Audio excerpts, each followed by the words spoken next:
have followed in their footsteps to get us where we are today.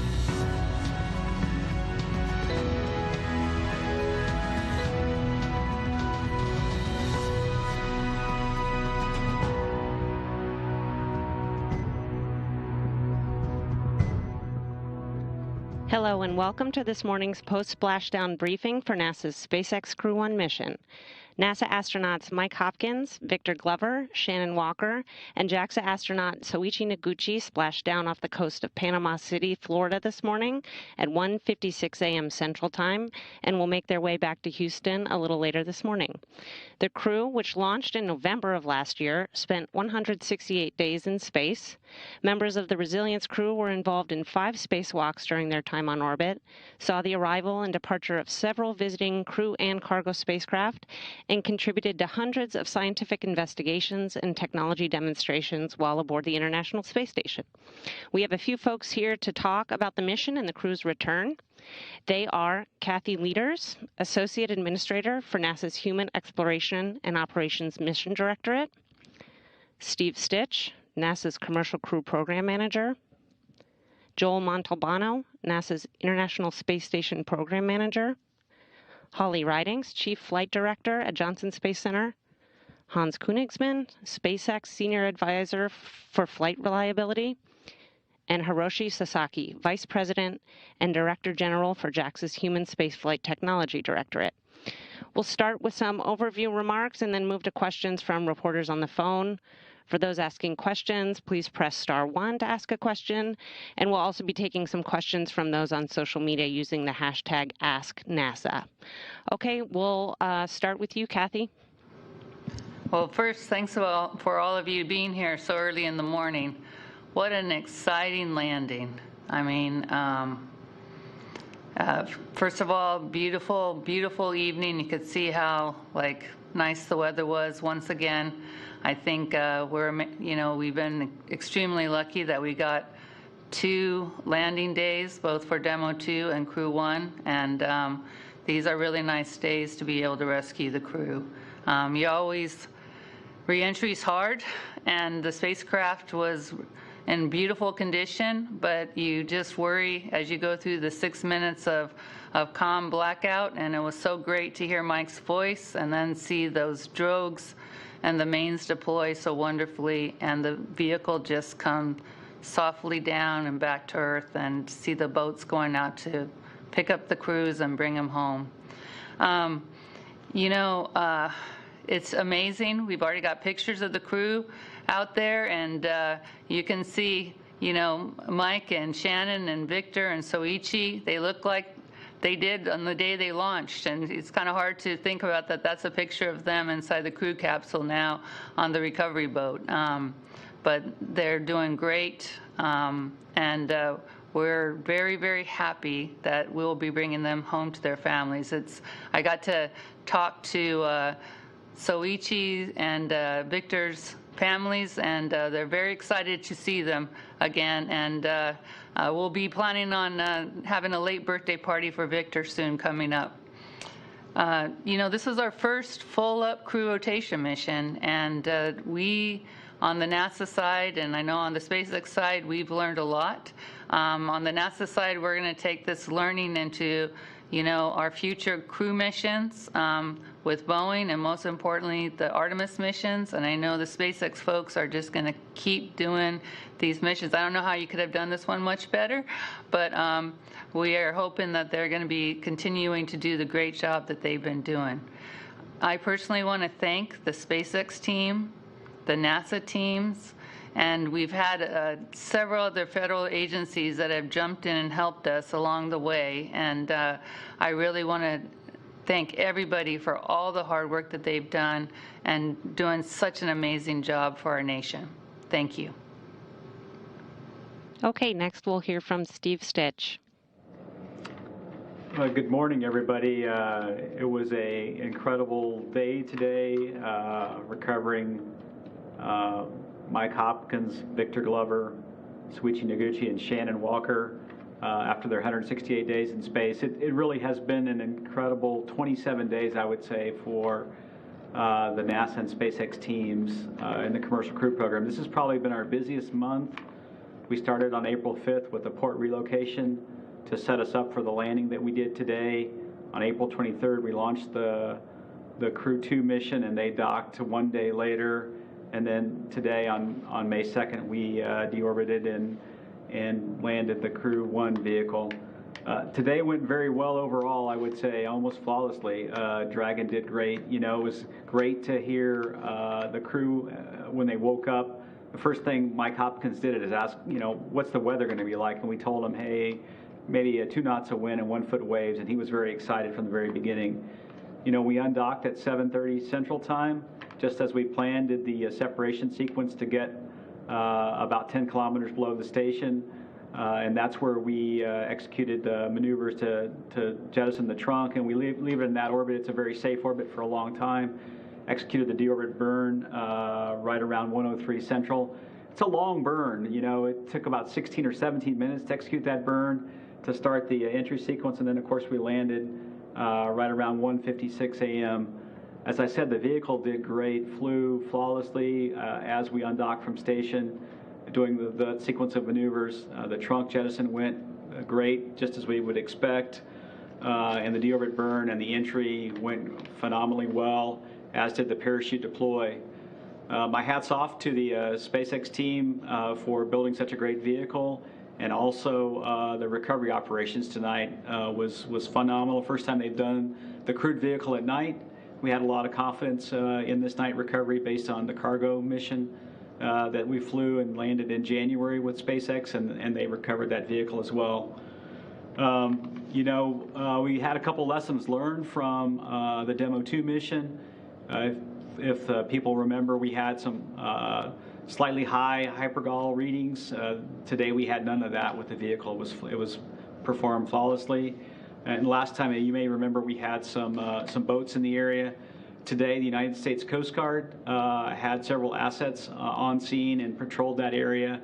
We had no leisure boats within the ellipse that we cleared for landing, so that was much, much better than last time. Overall, just a great flight. We recovered the 2 drogue parachutes and the 4 main parachutes. We're very interested in looking at those parachutes for future missions to make sure that their system's performing well, so those were recovered as well. So my hat's off to the entire NASA and SpaceX team, not only for tonight's operation, but for all the work they did to get this mission ready to go and to bring it back. We'll move on after this flight. We'll do a post-flight review of the data for this flight, and we also have post-flight reviews coming up jointly between NASA and SpaceX for the Crew-2 mission, for the launch phase and also the orbit phase with Dragon during the rendezvous docking with ISS. So it's an incredibly neat time in commercial crew. And after this, we'll move on to the Boeing mission, the OFT-2 mission, which will be in the August-September timeframe. And then, of course, we have another crew rotation coming up in the October timeframe, where we'll launch Crew-3 and bring Crew-2 home. So it's an exciting time. My hat's off to the entire team. Thank you. Okay. Thanks, Steve. Next up is Joel Montalbano. Thank you, and welcome again to the post-landing press briefing. Truly just an outstanding mission. You know, an international effort that has participating countries across the globe working to make this mission successful. As you heard, 160 plus days on orbit, 160 plus days doing utilization and research, technology development for the Moon program, as well as low Earth orbit commercialization activities. And now with the Crew-1 team safely on home, Crew-2 and the Soyuz crew on orbit will continue those activities for the next 6 months, advancing what was started with Crew-1 and the Soyuz crew that was there during the Crew-1 work. So just, again, an outstanding mission. We look forward to seeing the smiling faces of the Crew-1 team back on Earth, talking to them about lessons learned, and using those to advance our mission, to advance and make these missions even better and stronger in the future. So with that, huge thanks to everyone involved. And Rachel, I'll hand it back over to you. Thanks, Joel. And we'll go over to Holly Ridings. Well, good morning, everyone. And again, thanks for being at the post-splashdown press conference. It's an exciting time to be here talking to you. It's been a really great day for the operations that were conducted, first with the undock and then our entry, descent, and the very successful landing. Really I should back up and say it's been an amazing 6 months with resilience docked to the space station and the crew on board.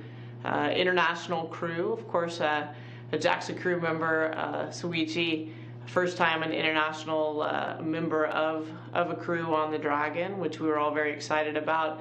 And Shannon Walker had an opportunity while on board to be the commander for a period of time, and so that was exciting as well. In fact, earlier today when they left, Aki, who took over the commander, he's a Crew 2 crew member from Shannon, was able to ring the bell as Resilience was departing and say all those happy words as they were able to send them home. They'd been doing a direct handover with all of the crews on board, Crew 2, our Soyuz crew, Crew 1, 11 crew members on board the space station for a little bit more than a week. It was an exciting time, lots of work that was done. Of course, the landing itself required the crew on board to do a sleep shift, right? So we changed their sleep and wake times on board the space station, and that affected the teams on the ground here. And so in order to make this really a very good deorbit and landing opportunity work out for the operations teams and really all of the teams, there was a tremendous amount of effort by NASA and SpaceX working together, and many other teams as well, to ensure that we could safely land our crew today during this night landing. All 4 crew members are doing really well. Got the capsule on board, Resilience on board, SpaceX's recovery ship without any trouble, out of Resilience, and as I was walking over here, the helicopters were there ready to ferry them on to land. And so the reports are all 4 crew members are in great shape and great spirits and doing really well. And so again, just an incredible 6 months of this Resilience vehicle and the crew on board the International Space Station, and then really just a great day. It's not very often you get to wake up on the space station and go to sleep in Houston, and so we've been talking about that in the control center. The orbital mechanics and the weather don't always work out, but today they did, and so that's pretty remarkable. Back to you, Rachel. Thanks, Holly. Next, we'll hear from Hans Königsmann.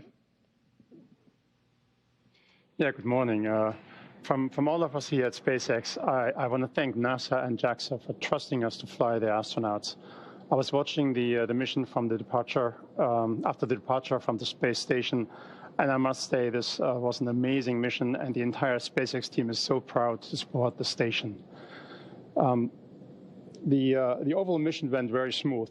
The launch in November last year, the long-term docking over 6 months, the port relocation a few weeks ago, and now the departure, re-entry, and splashdown. It's great to have Mike, Victor, Shannon, and Soichi back home again. I know that the team here is looking forward to meeting them again in person soon.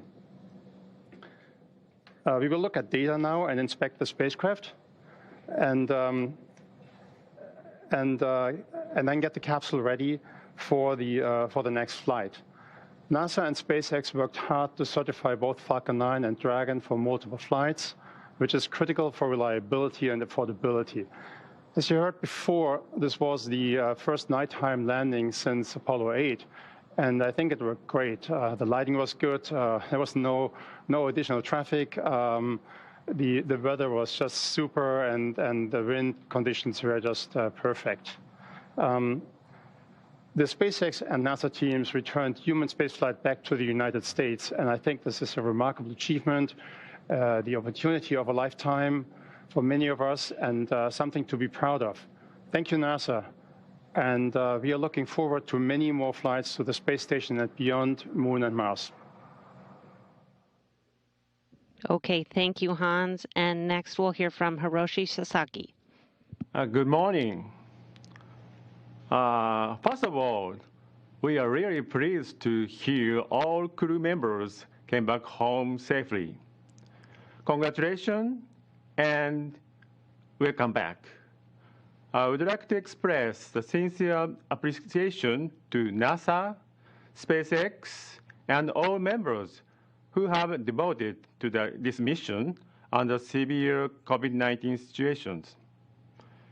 It is great pleasure for us that Soichi Noguchi, Japanese astronaut, has completed these important missions together with international partners and with SpaceX.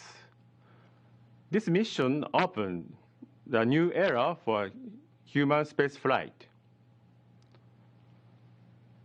Soichi is a pioneer. He was on return to flight of Space Shuttle, and he was first Japanese JAXA astronaut launched on a Russian Soyuz, and he boarded this mission, the first operational flight of Crew Dragon. I believe that his experience contributed this mission success. During the long stay at the International Space Station, he challenged the new research and development to benefit our lives on Earth and toward future human spaceflight.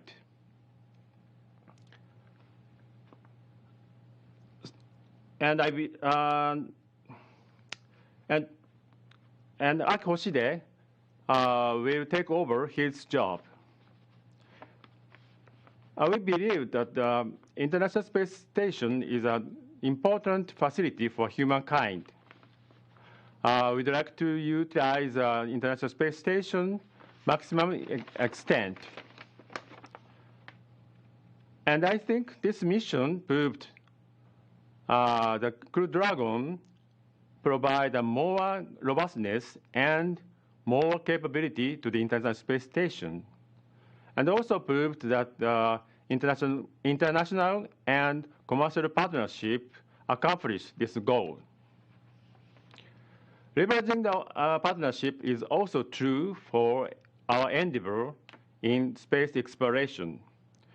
We want to continue the international partnership and commercial engagement, not only the ISS, but also the Gateway, lunar surface, and even Mars. We must go together towards these challenges. And of course, JAXA will be joining this endeavor. Once again, congratulations on the return. Thank you. All right, thanks for everyone's remarks. We'll start taking some questions from media dialed in. As a reminder, you can press *1 to get in the queue to ask your question, and we'll also take questions via the hashtag AskNASA on social media. So with that, we'll start with Marcia Dunn of the Associated Press. Hi, good morning.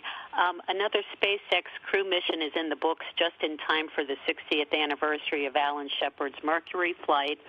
And the next crew flight coming up for SpaceX is privately purchased. And I'm hoping Kathy and Hans, if you could both comment on SpaceX leading the way, not just for NASA and commercial crew, but also for space tourism coming up. Thank you.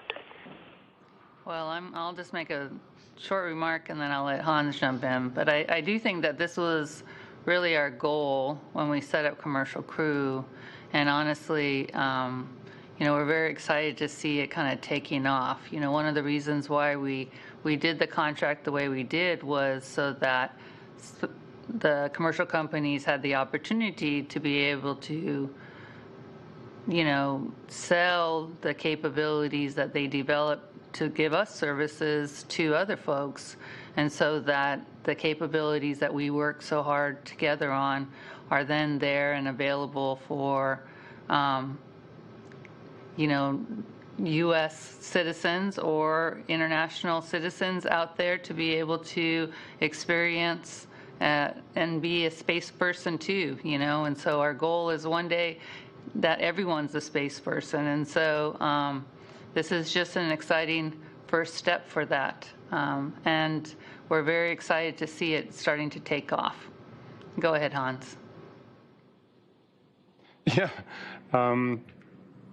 Thank you for that question. And this obviously is a big step going forward. We showed in the last missions that we can safely transport astronauts up and down with Dragon.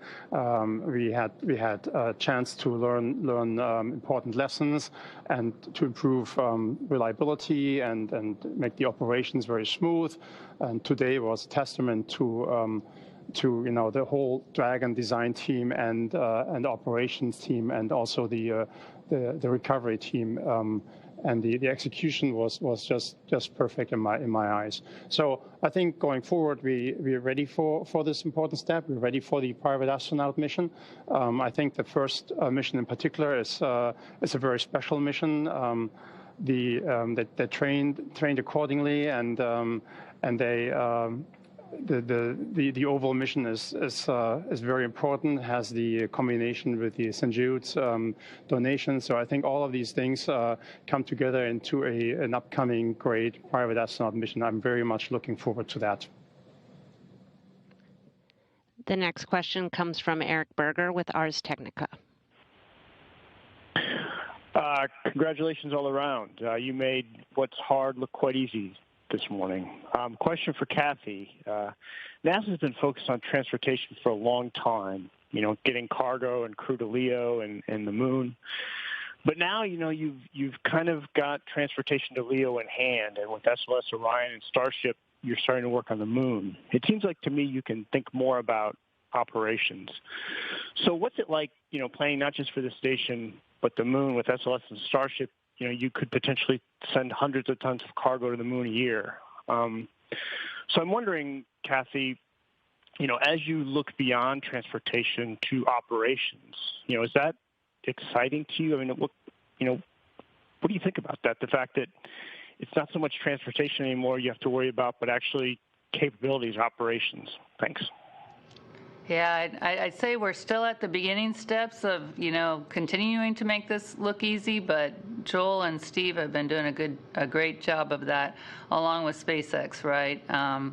But this is only our first, full-up operational mission, so we need to keep having the missions look like this. But you're right, Eric. It's very exciting that we're starting to lay in the foundations for these key capabilities, and hopefully with Artemis 1 mission and the uncrewed demonstration mission getting behind us, and then the crewed demonstration mission occurring soon after that, we are laying in the key foundational aspects with Gateway and beginning to lay in the demonstration for the human landing system to really lay the foundation for us going back to the moon and sustainably operating on the moon. And this isn't a dream anymore. We've got very, very concrete steps to go do that. And, Sasaki-san talked about that this is an international endeavor, and we have very solid plans and agreements and contracts out there to go make this happen. So I'll tell you, Eric, it's a great time to be the HEO AA. A lot of exciting things going on in HEO, and obviously, the landing today was one of them. Our next question comes from Chris Davenport with the Washington Post.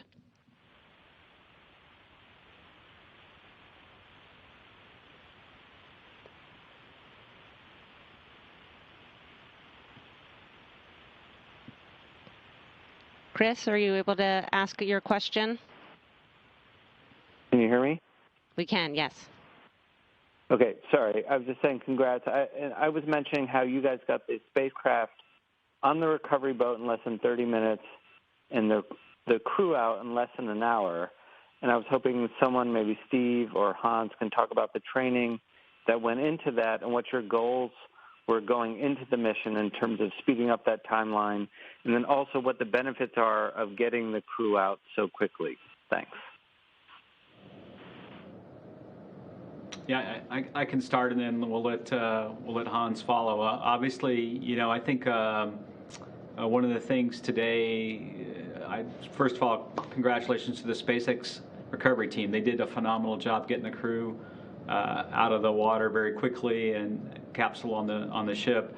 You know, I think one of the things that has enabled that is they have done many practices of this operation. In fact, just after the launch, last couple Fridays ago, they actually went out and did a practice, and they were really ready to go. And then today, you know, the weather, one of the considerations when we evaluated this night landing was the weather and the sea states and the fact that it would be very benign conditions for recovery and for the crew. And I think that also helped the team. And I know the SpaceX goal is to get the vehicle out of the water as fast as they can and get the crew out, and then start. One of the things that we do once we get the crew back on the ship is a medical evaluation, and we start doing actually research as part of the space station program to see how the crew adapts to the Earth gravity, and that's important to us as well. And I'll turn it over to you, Hans, and see what you have to add. Yeah, Steve, like you said, it's basically practice, and you know, congratulations to the recovery team. This was an awesome operation.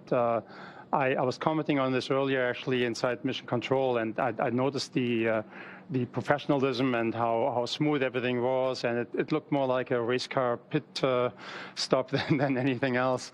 Everybody was at the right spot and did the right things.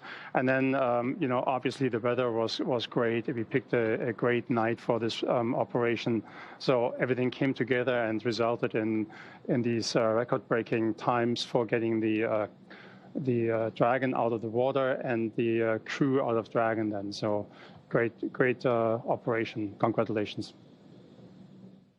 The next question is from Camden Hall with Next Horizon Spaceflight. Thanks for taking my question. My question is for Kathy or anyone who feels that they can take it. I know that Dragon has a lifespan for human spaceflight. Do you see that lifespan for human-rated spaceflight increasing if Dragon can show that it is safe and reusable over the next few flights? Thanks. Hey, Steve, you want to take that one? I mean, I think this is in your... Yeah, I can talk about the Dragon. You know, Hans talked earlier that we have embarked upon reuse of these vehicles, and of course, Crew 2 is our first reused Dragon capsule. It flew on the Demo 2 mission with Bob and Doug. It can be reused up to 5 times based on our assessments. Right now we've got, our assessment is for the 1 flight, but we can extend that up to 5. And then really what that means is 5 flights for up to 210 days on orbit. And so we'll look at that. We'll continue to look at the vehicles when they come back. One of the neat things that we'll do once we get resilience back to the Dragonland area is we'll go through, Hans and the SpaceX team will go through and start the refurbishment. And kudos to SpaceX for allowing NASA to have a presence at Dragonland. We have an office there, and so we'll go hand in hand with them as they go refurbish the spacecraft. And what we do is, as we take the components off and look at reuse, is we learn from that. And so I think there's a potential over time to really potentially extend that life, and so we just do it kind of methodically, step by step. Okay, we'll take a few questions from social media now. Dominic on Twitter asks, are there differences or modifications between the Crew 1 and Crew 2 capsules?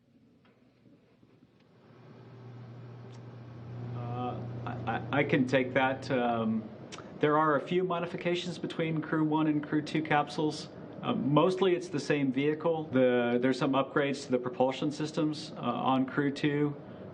For example, some of those upgrades actually allowed us to utilize a little more propellant and fly in a little bit higher wind on ascent. And so before, we've had an onshore wind component that we've had to manage around, so one of the modifications improved that. Some of the software on the Crew 2 vehicle has been upgraded to improve abort capability and escapes downrange for ascent weather. There's a battery upgrade on that Crew 2 vehicle with a little bit improved lifetime on the battery and improved energy storage. And then, of course, we have a fly-around capability on the Crew-2 vehicle. So at the end of the mission today, we undocked from the Zenith port and did 3 maneuvers to go up and around station and below. That vehicle has the capability to go 360 degrees around the space station and then get good photography of all parts of the space station. So those are just some of the upgrades to the vehicle. Another Twitter question here, maybe for Holly or Steve. Brandon on Twitter asks if the crew will get to sleep at home or have to sleep at a NASA facility tonight. Yeah, so I can certainly answer that. They'll actually sleep at our astronaut quarantine facility here at the Johnson Space Center. It's really important when they've been up on the space station for 6 months and not exposed to the same things down here on Earth, that they stay in quarantine a little bit longer while they're monitored by our flight docs after their return. And so they go straight into an exercise protocol that helps them recover quickly, and they'll be out and about not too long, but they do stay at a quarantine facility for a little bit after their return. Okay, thanks. And one more also from Twitter. Will Dragon Resilience be Crew 3's ride to and from the space station? I could take that question. Resilience will not fly on the Crew 3 mission. SpaceX is in the process of building a new Dragon for Crew 3, and it's well underway. Propulsion system is very far along. There's 2 parts of the vehicle that have been already mated together, and then the trunk that has the solar arrays and the radiator panels is being built up. So it'll be a new vehicle for the Crew 3 flight in October. Okay, thanks. All right, we'll go ahead and wrap up here and let our participants get some much-deserved rest. Thanks to everyone for joining today. Stay tuned to nasa.gov for more information about the first opportunity to talk to the Crew-1 crew later this week. Thank you.